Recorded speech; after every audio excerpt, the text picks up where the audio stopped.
Banban Komentado and sa 3rd District na si Congresswoman Alexis Tutor para gud nga hatag ta sa ato mga gusto, mga plataporma nga ipag-ingon, mga programa nga ato ipanghatag sa ato mga katawhan. So, salamat gyud kayo sa tanan, sa buong pamilya, sa buong ginikanan dyan, sa Liap, sa Basawa, Mayor Genia, congratulations also to Team Asenso Camor of Tagbilaran City nga 15-0 yun, nakuha yun nila.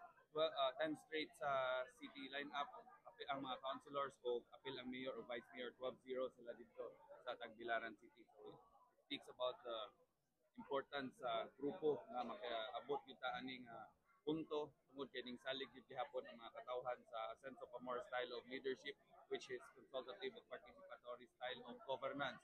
Tukad yun pagsugod, wag yun mo kadungog sa Asenso Distrito 1 and Asenso Camor Tagbilaran City nga nang daot ng bastos ng BIBI ang atuwa ra gyapon is mga plataporma, programa o ingon man sa mga gusto nato ipanghatag sa itong mga katawhan.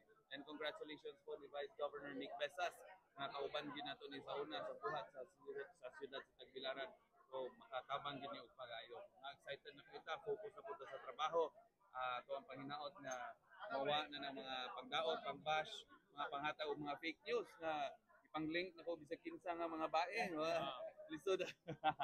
Pang-link ng mga bisag kinsa nga mga bae, mga bakak, naapay kunoy mga ipang-disqualify na si Babayap. So ana matuod nga ang mga katawhan nahibaw na gyud ug unsay tinuod, di na mailad ang ato ang mga katawhan. So focus na punta sa trabaho pon.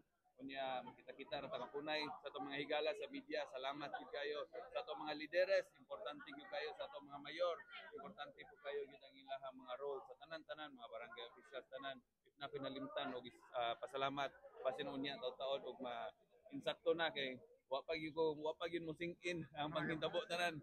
Wa pa gyud mo sink in. Pero pasalamat yun nato sa Tolabaw makakahom. Salamat kayo. Thank you. Og Asenso Distrito 1, Abante Bohol. Maayong udto kanatong tanan. Sir, prior sa paggawa sa result